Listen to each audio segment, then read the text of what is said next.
Fox News has been exposed. The real reason they fired Geraldo Rivera has been revealed. Geraldo gave Fox everything: sharp commentary, biting wit, and progressive views that rattled conservative audiences night after night. But then something changed. Suddenly, after 23 years, Fox kicked him out and gave him a rushed, polished goodbye that didn't match reality. They said he had crossed the line Fox could never publicly admit existed. So what line did he cross, and why did Fox try to hide the reality? On June 21, 2023, Wednesday morning, Geraldo posts online that he was leaving The Five, the Fox talk show he was a member of. His post was professional, gracious, thankful. But there was something else lurking underneath, something dark. There had been growing tension that went beyond editorial differences and personal annoyances and gripes that he could no longer ignore. Who or what was behind these differences? 8 days passed, then came the shocking news. Geraldo didn't leave The Five. Fox actually fired him from the show. And because of that, Geraldo was out of Fox News. So which story is the truth? Did he quit The Five like he said on June 21st? Or did he get fired 8 days later like he said on June 29th? Whichever it was, Fox News panicked. Their PR team scrambled immediately. They put out a statement within hours that they had reached an amicable end with Geraldo. The next morning, on June 30th, Geraldo appears on Fox and Friends for his official send-off. They run a slick video package: his Emmy Awards, his Peabody Award, war correspondence from Iraq and Afghanistan, investigative journalism from the 70s, exposing Willowbrook, all the highlights, all the achievements. The hosts smile, say nice things. Geraldo thanks everyone, says he loves Fox. But does he really? So what really happened? Why the contradiction? Why the desperate cover-up? To understand that, you need to know about the man who Geraldo absolutely hates: Greg Gutfeld. That's the name Geraldo wouldn't say when he mentioned growing tensions. The two had an absolutely toxic relationship, and when the two disagreed, Fox executives always favored Greg over every single dispute, at least according to Geraldo. Greg Gutfeld is the host of the late-night comedy show Gutfeld, regular panelist on The Five, and according to Geraldo, the primary reason his time at Fox became impossible. Let us be clear about something. The Five isn't a debate show. Never has been. It's a conservative echo chamber with one token liberal thrown in to create the illusion of balance. 4 conservatives, 1 liberal, every single episode. The liberals' job is simple: lose, take your beating, make the conservatives look smart, shut up and accept it. That's what Fox wanted. That's what Juan Williams did for years before leaving in 2021. That's what they expected Geraldo to do when he joined in January 2022. But Geraldo didn't do that. He fought back, hard, loud, aggressive. And Greg Gutfeld hated him for it. Absolutely despised him. You could see it on camera. The contempt, the dismissiveness, the personal attacks disguised as political disagreement. Their fights went beyond normal television conflict. They were venomous, cruel, personal. If you think we are exaggerating, let's walk you through the moments that revealed just how toxic their relationship really was. On May 4, 2022, there was a Supreme Court leak, a draft opinion showing the court is about to overturn Roe v. Wade. They're discussing abortion on The Five. Gutfeld is celebrating, saying this is why pro-lifers win. He claims pro-choice people don't have the guts to state their case plainly. Geraldo fires back, and the two really get into it and trade insults freely. It was ugly to watch. As the two continued, the studio went quiet. The other hosts froze, not knowing what to do. This isn't a TV conflict anymore. This is real hatred spilling out on live television. The segment ended awkwardly and everyone moved on. They were supposed to, but did they really? The damage is done. Millions of people just watched 2 grown men nearly come to blows over abortion rights. But it gets worse. Before May 2022, in September 2021, they were discussing immigration, specifically the controversy about Border Patrol agents on horseback dealing with Haitian migrants at the southern border. Gutfeld makes comments about rising violent crime. Geraldo interprets it as linking Haitian immigrants to crime. Accuses Gutfeld of making stereotypical connections about Haitians. Gutfeld exploded and accused Geraldo of embarrassing him. "Well, be embarrassed," Geraldo shot back. The shouting escalated, both men talking over each other. Gutfeld demanded that Geraldo apologize, but Geraldo didn't, and insisted that Gutfeld was making unfair linkages. And so the argument spiraled. Other hosts tried to intervene and calm them down.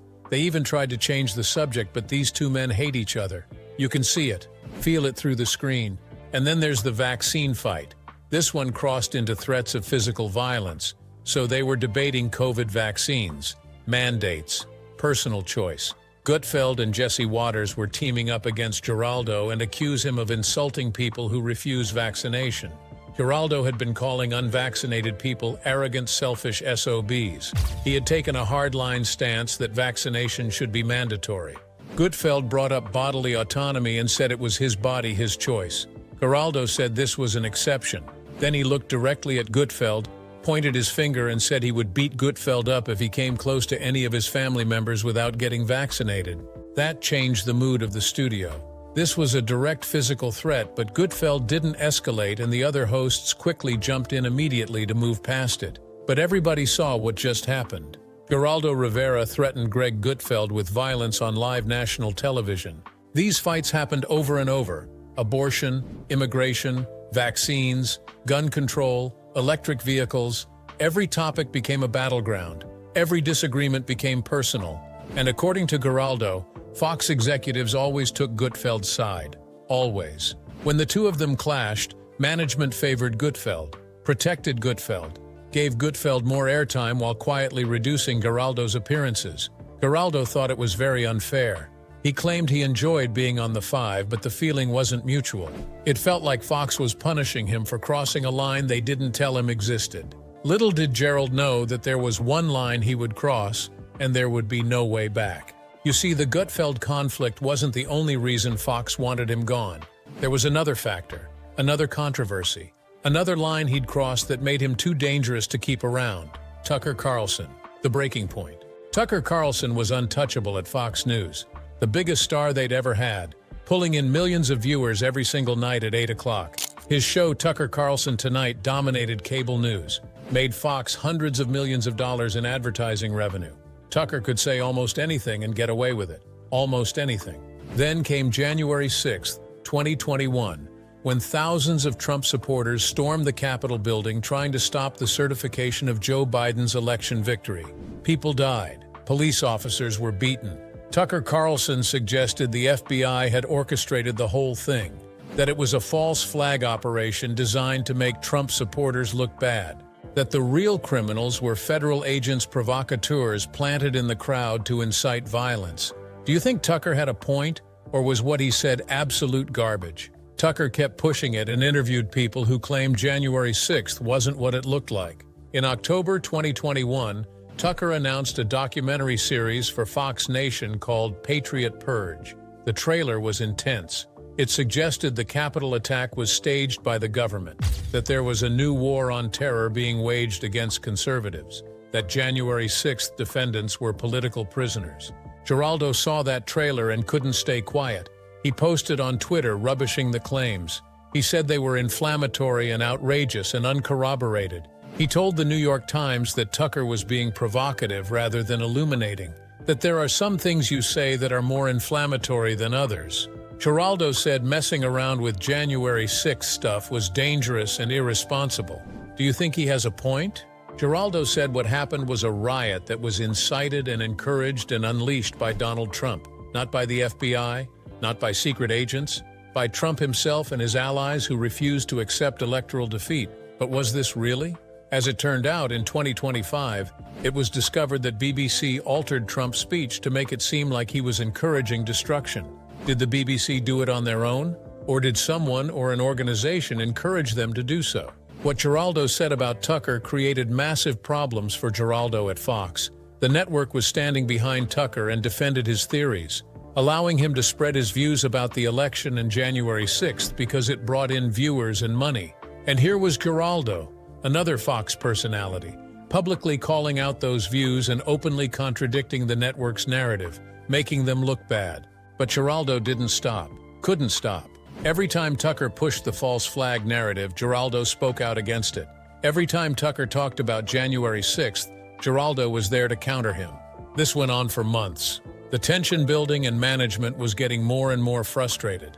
Then, in April 2023, everything changed. Tucker Carlson got fired. It came completely out of nowhere, shocked the entire media world. One day, Tucker was the king of cable news. The next day, he was gone, erased. Fox announced his departure on April 24, 2023, just days after settling a massive defamation lawsuit with Dominion Voting Systems for $787.5 million, nearly $800 million, one of the largest media settlements in American history. Dominion had sued Fox for deliberately spreading the narrative that voting machines were rigged. The lawsuit revealed internal Fox emails showing executives knew the election fraud claims were false, but let their hosts promote them anyway because it was good for ratings, good for business. The settlement was devastating, humiliating, and Tucker paid the price. When Tucker got fired, Geraldo didn't pretend to be sad about it, didn't offer condolences or sympathies. Within 48 hours, he posted online about Tucker Carlson and his January 6th theory. Those words hit like a bomb at Fox News. Here was Geraldo, still a Fox personality, publicly celebrating Tucker's firing and doubling down on his criticism, calling Tucker's theories perverse, calling them garbage, directly contradicting 2 years of Fox's editorial stance, making the network look foolish for having defended Tucker for so long. Fox executives were furious, absolutely livid. How dare Geraldo criticize Tucker right after his departure? How dare he make the network look bad? How dare he tell the truth when Fox had spent millions of dollars trying to obscure it? So Fox suspended Geraldo, but quietly. They pulled him off the air. Then his appearances on The Five started getting canceled. First occasionally, then regularly, then almost completely. According to transcript searches, Geraldo hadn't appeared on The Five since May 24, 2023. He'd only been on a handful of times in the month before that. He was being systematically erased from the network's programming, pushed out slowly, punished for telling the truth about Tucker and January 6th. So when Fox executives called him in mid-June to say he was fired from The Five, it wasn't a surprise. It was the inevitable conclusion of months of tension, months of punishment, months of Fox trying to silence him. They offered him other roles, other shows, but Geraldo knew what they were. Demotions dressed up as opportunities, ways to keep him under contract and keep him quiet. He still has 1.5 years left on his contract and could just wait it out and earn guaranteed money. But he looked at those offers and said no. If you're firing me from your #1 show, he told them, then I'm going to quit. And he did. Walked away from 1.5 years of guaranteed money. Walked away from Fox News after 23 years because his ideology didn't fit anymore. Because he refused to lie about January 6th. Because he wouldn't stop criticizing Tucker's theories, even when it cost him everything. The thing is, underneath all the personal conflicts, underneath the Gutfeld fights and the Tucker criticism, there was a deeper problem, a fundamental incompatibility that Fox could no longer tolerate. Geraldo Rivera was actually liberal. That sounds obvious, but think about what it means. Fox wanted a token liberal. Someone who would push back gently but ultimately lose most arguments. Someone who would make conservatives look reasonable and well-informed by comparison. Someone who would play their role in the carefully choreographed theater of cable news debate. Geraldo refused to do that. He went hard on every issue, defended abortion rights, supported vaccine mandates, criticized police brutality, called out racism and xenophobia when he saw it, attacked Trump's election claims, condemned the January 6th insurrection. These weren't positions he held quietly or privately. He argued with them forcefully on air. He fact-checked his colleagues.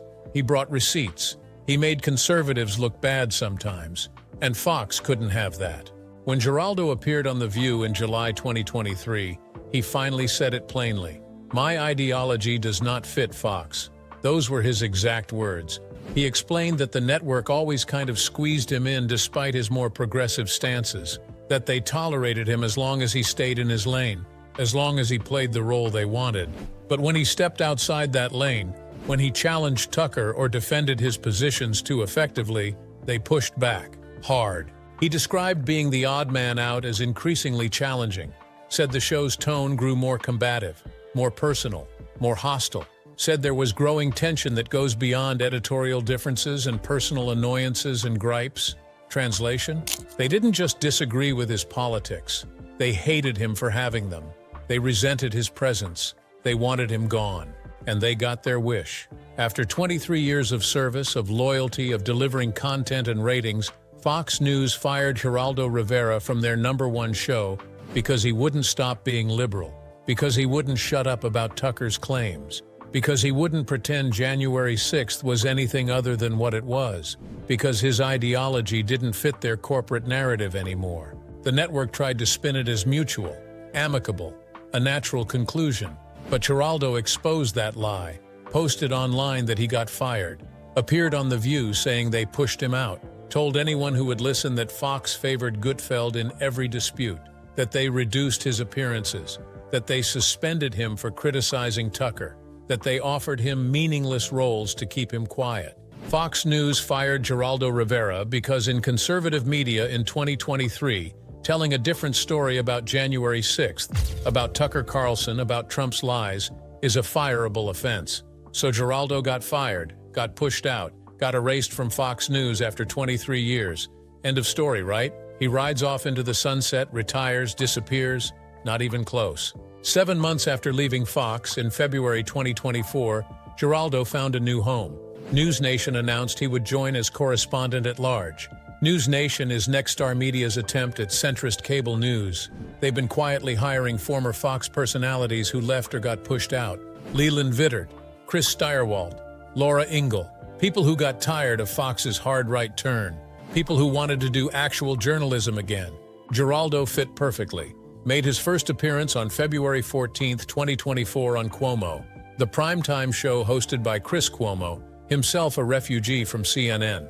News Nation's president called Geraldo a legendary journalist whose talent and experience is unrivaled.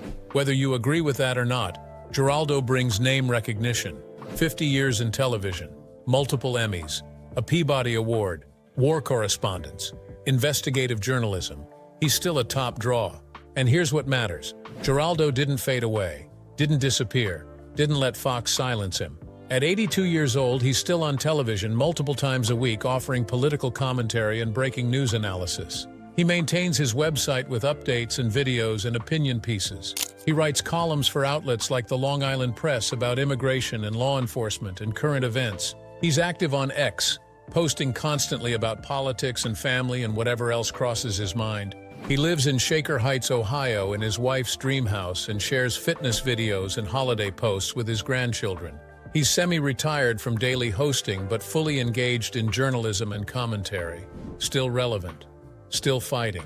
Still refusing to shut up even though it cost him his career at Fox. That's the real story here. Not that Fox fired him, but he wouldn't stop saying his opinions even when they punished him for it, even when they suspended him, even when they reduced his appearances, even when they fired him from their #1 show. He kept speaking out about Tucker's claims, kept defending his liberal positions, kept calling Greg Gutfeld an insulting punk on live television, kept being himself even when Fox wanted him to be someone else. And now he's at News Nation doing the same thing. Still liberal, still outspoken, still refusing to play the game. Fox thought firing him would silence him, thought pushing him out would make him go away. But Geraldo Rivera at 82 is doing exactly what he was doing at Fox, telling the truth, challenging power, refusing to shut up. That's why his story matters. Not because he got fired, but because he didn't let getting fired stop him.